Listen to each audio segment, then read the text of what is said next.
জানেন যে আমাদের ফরেন রেমিটেন্সের সবচেয়ে বেশি অর্জন হচ্ছে গার্মেন্টস সেক্টর থেকে। এই গার্মেন্টস সেক্টরে সবচেয়ে বেশি অবদান কার? শ্রমিকের। ইম্পোর্ট এক্সপোর্টে সবচেয়ে বেশি অর্জন করি আমরা চট্টগ্রাম এবং মংলা পোর্ট দিয়ে। আমাদের রেভিনিউর একটি বড় অংশ, সেটা 12 বা 13% আছে এই দুই পোর্ট থেকে। এই পোর্টের মালামালগুলি হ্যান্ডেলিং করে কারা? শ্রমিকরা। পরিবহন সেক্টর থেকে আমরা সবচেয়ে বেশি আর্ন করি, গভর্নমেন্ট সবচেয়ে বেশি রেভিনিউ পায়। এই পরিবহন সেক্টরটা চালায় কারা? শ্রমিকরা। একমাত্র ইসলাম বলেছে যে শ্রমিকের ঘাম শুকাবার আগে তার পাওনা পরিশোধ করো। আজকে সারা বাংলাদেশে অলমোস্ট প্রায় 75%, এটা একসময় 71 ছিল, 71 থেকে 75% যে আমাদের ইনকাম, এটা হচ্ছে গার্মেন্ট সেক্টর থেকে, পরিবহন সেক্টর থেকে, ইম্পোর্ট এক্সপোর্ট থেকে। অথচ সেই শ্রমিকদের কোনো গ্র্যাচুইটি নাই, সেই শ্রমিকদের কোনো বেতন বোনাসের সাথে সাথে ইনক্রিমেন্ট নাই।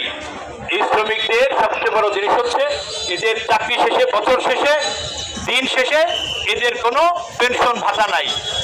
আমরা বারবার বলেছি, শ্রমিক কল্যাণ ফেডারেশনের পক্ষ থেকে এই দাবিগুলো উত্থাপন করেছি। আপনি দেখেন, যে যেখানেই সরকারি চাকরি করুক, বেসরকারি চাকরি করুক, তার একটি মেডিকেল অ্যালাউন্স থাকে। ইভেন তো গার্মেন্টসের যে শ্রমিকরা মাতৃত্বের কারণে ছুটি নিতে হয়, মাতৃত্বকালীন ছুটি থেকে সে কোনো পয়সা পায় না। এই অনিয়মগুলি দূর করার জন্য শ্রমিক কল্যাণ ফেডারেশন শুরু থেকে কাজ করে যাচ্ছে।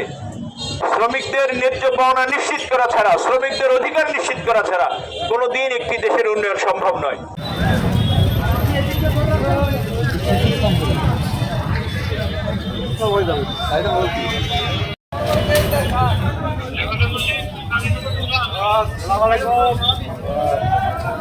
আগে ছাড়বেন না, এখনো ধরে রাখেন।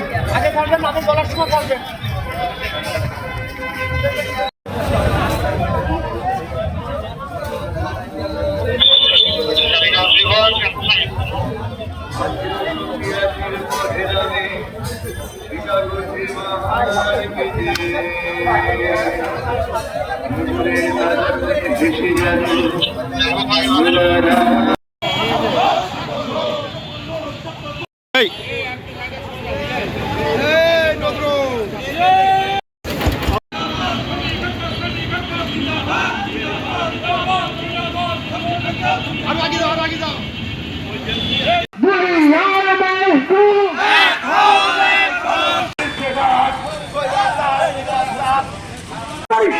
যে সুন্দরভাবে ব্যাখ্যা দিয়েছেন, আজকে মজুরি কমিশনের, পে কমিশনের চুক্তিভিত্তিক কানামোনা যে শ্রমিক ভাবে আমরা উপস্থিত আছি। আজকে আমরা যে সুগার মিলের চিনি তৈরি করি, জন্ম থেকে মৃত্যু পর্যন্ত কিন্তু আমাদের চিনি প্রয়োজন। আজকে সুগার মিলকে বৈষম্য করে রেখে গেছেন বিগত সরকার কর্মকর্তারা, যারা মন্ত্রী ছিলেন, যারা এমপি ছিলেন, যারা সচিব ছিলেন, যারা দায়িত্বে ছিলেন। আপনি দেখেন, বারবার 9 সালে আমরা মজুরি কমিশনের আন্দোলন করেছি, পে কমিশনের আন্দোলন করা লাগে না। 15 সালে মজুরি কমিশনের আন্দোলন করেছি, পে কমিশনের করা লাগে না। আর তাই আমরা আমাদের সেক্টর কর্মশীলের পক্ষ থেকে ঘোষণা দিয়েছিলাম যে আমরা এক কমিশনের দাবি করি। একটা কমিশন যদি হয়, তাহলে কিন্তু আমাদের আজকে আর বৈষম্য থাকে না। শ্রমিক